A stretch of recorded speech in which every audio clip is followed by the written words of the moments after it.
Hello मेरी YouTube family, कैसे हैं आप सभी। आई होप आप सब बेहतर होंगे। सभी दोस्तों को, सभी भाई बहनों को जय हिंद, वंदे मातरम।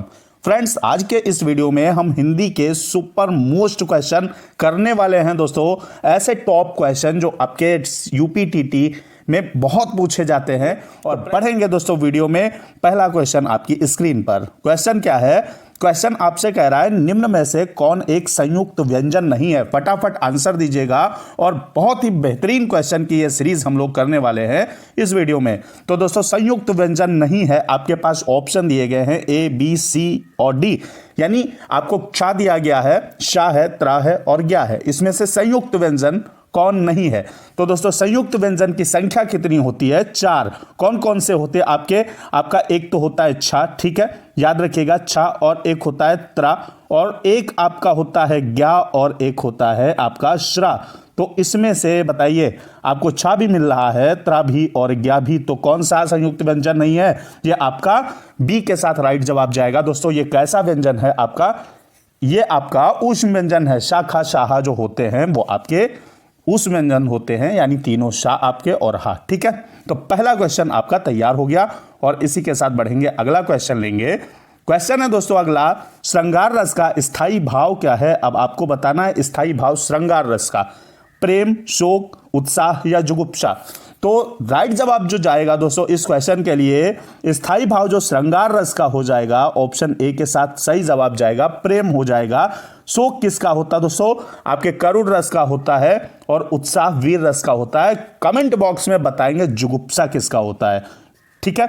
तो आपका इस क्वेश्चन का राइट जवाब आपका ए ऑप्शन के साथ हो जाएगा। अगला क्वेश्चन दोस्तों क्या है? उसने कहा कि मैं जाऊंगा, यह कौन सा वाक्य है? उसने कहा कि मैं जाऊंगा, शब्द को की से जोड़ा जा रहा है, तो ये कौन सा वाक्य हो जाएगा? सरल वाक्य, संयुक्त वाक्य, मिश्र वाक्य, या आपका इनमें से कोई नहीं? तो दोस्तों, इसमें क्या है, की के द्वारा जोड़ा जा रहा है शब्द वाक्य को, और अगर तथा और के साथ वाक्य को जोड़ा जाए, ठीक है ना, तथा और के साथ, यानी एंड, ठीक है, तो वो वहां पे कौन सा वाक्य हो जाता है? संयुक्त वाक्य हो जाता है। लेकिन जब की के द्वारा वाक्य को जोड़ा जाता है तो मिश्र वाक्य हो जाता है। इस क्वेश्चन का राइट जवाब दोस्तों मिश्र वाक्य के साथ जाएगा।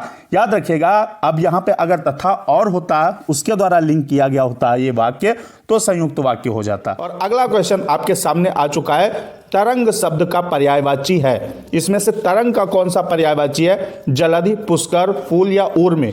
तो दोस्तों, इसका पर्यायवाची जो है तरंग का, वो कौन सा हो जाएगा? डी ऑप्शन करेक्ट हो जाएगा, ऊर्मी के साथ सही जवाब जाएगा। अगला क्वेश्चन आपकी स्क्रीन पर है, गौरव का विलोम शब्द है। कौन सा गौरव का विलोम शब्द होगा? ए ऑप्शन लाघव, बी लज्जा, सी अपमान या डी निरादर? तो गौरव का दोस्तों विलोम हो जाएगा लाघव, ऑप्शन ए के साथ राइट जवाब जाएगा। इसी के साथ बढ़ेंगे, अगला क्वेश्चन लेंगे। अगला क्वेश्चन दोस्तों लेंगे, अगला क्वेश्चन है आपका शानदार, आंशिक शब्द में प्रत्यय क्या है? अब बताइएगा, प्रत्यय दोस्तों क्या होते हैं? जो पीछे लगते हैं, ठीक है, जिन्हें बोलते हैं सफिक्स। और उपसर्ग क्या होते हैं? जो आगे लगते हैं, यानी जिन्हें बोलते हैं प्रीफिक्स, ठीक है। तो प्रत्यय इसमें आपको बताना है आंशिक में, शिक या का या आपका इक या आ। तो आंशिक शब्द में जो प्रत्यय होगा दोस्तों, ऑप्शन सी के साथ राइट जवाब जाएगा, इक आपका प्रत्यय हो जाएगा, ठीक है। क्वेश्चन अगर आपको अच्छे से समझ में आ रहे हो और कंटेंट आपको बेहतरीन लग रहा हो, तो आपको वीडियो लाइक करने में कंजूसी नहीं करनी है। दोस्तों, आपका अगला क्वेश्चन क्या है? निम्नलिखित में से कौन सा शब्द स्त्रीलिंग में प्रयुक्त होता है? अब आपके पास 4 ऑप्शन दिए गए हैं, ए, बी, सी और डी। ऋतु, आचार्य, पंडित या हंस? तो आपको बताना है स्त्रीलिंग में प्रयुक्त होता है ऐसा कौन सा इनमें से शब्द है। तो आपका राइट जवाब जो जाएगा वो ऑप्शन ए के साथ जाएगा। दोस्तों, ऋतु आपका स्त्रीलिंग में प्रयुक्त होता है, बाकी आपके ये सब पुल्लिंग में प्रयुक्त होते हैं, ठीक है। अगला क्वेश्चन लेंगे, चैनल को सब्सक्राइब करके बेल आइकन प्रेस कर दीजिएगा। हर रात आपको 9 बजे शानदार क्लास मिलती है यूपीटीटी 2023 के लिए। अगला क्वेश्चन लेंगे और अगला क्वेश्चन आपकी स्क्रीन पर है, निम्न में से एक वर्तनी अशुद्ध है, उसे चयनित कीजिए। अशुद्ध कौन सा लिखा? कवित्री, ये तो आपका बिल्कुल सही लिखा है। श्रृंगार, ये दोस्तों आपका क्या है? अशुद्ध है। श्रृंगार कैसे लिखा जाएगा? ये आपका यहां पे रा लगेगी और इस तरीके से आपका लिखा जाता है श्रृंगार, ठीक है। तो यही वाला आपका अशुद्ध हो जाएगा। बाकी आपका उज्जवल भी सही है और श्रद्धा भी सही लिखा है। ठीक है, बी ऑप्शन करेक्ट हो जाएगा। अगला क्वेश्चन आपके सामने है। क्वेश्चन क्या है दोस्तों, तल्लीन शब्द का सही संधि विच्छेद आपको बताना है। ए कह रहा तत् प्लस लीन, ठीक है, और बी है तल धन लीन, सी है तद लीन, ठीक है, तद धन लीन, और डी है तत् धन लीन। तो तल्लीन का सही जो संधि विच्छेद हो जाएगा वो दोस्तों आपका ऑप्शन डी के साथ राइट जवाब जाएगा, तत् धन लीन, ठीक है। अगला क्वेश्चन क्या है, अगला क्वेश्चन आपका है अन्वेषण शब्द का सही संधि विच्छेद क्या है। ए ऑप्शन है, बी है, सी है और आपका डी है। इनमें से अन्वेषण का सही संधि विच्छेद बताइएगा। 5 सेकंड आपके पास है। कौन सा राइट जवाब हो जाएगा दोस्तों, ए बी सी डी में से आपका डी ऑप्शन करेक्ट हो जाएगा, अनुधन एसर, ठीक है, डी ऑप्शन करेक्ट है। अगला क्वेश्चन देखेंगे। क्वेश्चन है कनक लता यानी कनक के समान लता किस समास का उदाहरण है। तो कनक के समान लता है ना, तो कनक के समान लता यानी ये जो लता है उसकी विशेषता है कि वो कनक के समान है। अब 4 यहां से समास हम आपको तैयार करवाने वाले हैं। द्वंद्व समास देखिएगा क्या होता है। द्वंद्व समास वहां पर होता है दोस्तों जैसे आपका 2 शब्द अपोजिट एक दूसरे के लिखे हों, जैसे रात और दिन, ठीक है, और बीच में लगा हो योजक चिन्ह, बीच में ये योजक चिन्ह लगा हो, एक दूसरे के अपोजिट लिखे हों, तो वहां दोस्तों आपका द्वंद्व समास होता है। जैसे आकाश और पाताल, माता पिता, ठीक है, और योजक चिन्ह लगा होना चाहिए, तो यहां पे द्वंद्व समास हो जाता है। तत्पुरुष समास आपके कारकों पर चलता है, कारक 8 होते हैं। कारकों पर जैसे राजपुत्र यानी कारकों पर दोस्तों यानी आप कारकों पर कैसे दोस्तों, जैसे आपका राजपुत्र है यानी राजा का पुत्र, तो इस तरीके के समास तत्पुरुष समास होते हैं। कर्मधारय की बात करें तो जिसमें दोस्तों विशेष्य हो और विशेषता हो, ठीक है, विशेषण हो। तो अगर विशेषण लगा है जैसे आपका नीलकमल बोले तो नीलकमल यानी जो कमल है कैसा है, नीला है, तो नीला है ये कमल की विशेषता है। और जब दोस्तों विशेषता होगी वहां कर्मधारय समास होगा, ठीक है। तो इसमें भी क्या है, लता कैसी है, कनक के समान है, यानी कनक माने सोने के समान है, तो आपका सी ऑप्शन क्वेश्चन के लिए राइट हो जाएगा।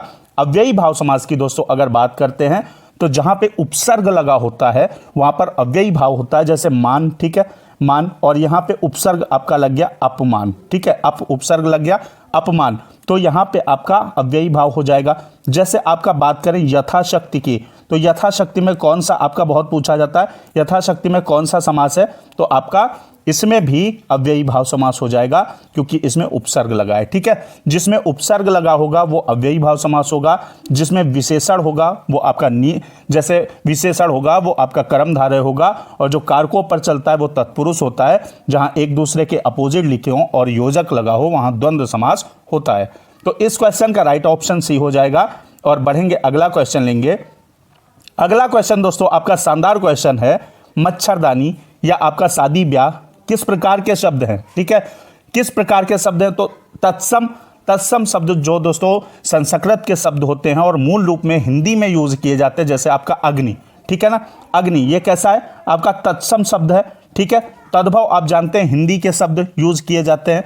संकर, जो दोस्तों संकर मतलब होता है हाइब्रिड, जो मिला करके यूज किए जाते हैं, जैसे हिंदी कुछ थोड़े से वर्ड उसमें किसी भी शब्द में थोड़े से वर्ड आपके इंग्लिश के हों या आपके उर्दू अरबी मिल जाए या ऐसे आपका हिंदी इंग्लिश मिल जाए। कहने का मतलब है कि 2 लैंग्वेज अगर एक में मिलके कोई शब्द बनता है तो वो आपका संकर प्रजाति का कहलाता है, संकर शब्द कहलाता है। तो आपका मच्छरदानी, शादी ब्याह ये सारे संकर शब्द हैं। इसके कुछ अन्य उदाहरण भी हैं, देख लीजिएगा। चालबाज जैसे है ये संकर शब्द है, ठीक है। राजमहल ये भी संकर शब्द है। और घड़ी साज, ठीक है, तिमाही और मोमबत्ती, तो ये सारे किस प्रकार के शब्द हैं, संकर शब्द हैं। तो सी ऑप्शन करेक्ट हो जाएगा। अगला दोस्तों क्वेश्चन क्या है, अगला क्वेश्चन शानदार है, छात्र और पेड़, ठीक है, इन शब्द में कौन सी संज्ञा है। 4 ऑप्शन दिए गए हैं ए बी सी डी। देखिएगा भाववाचक क्या होता है, जहां पर दोस्तों बुढ़ापा, मान लीजिए बुढ़ापा क्या है, ये एक भाव है ना, फीलिंग है।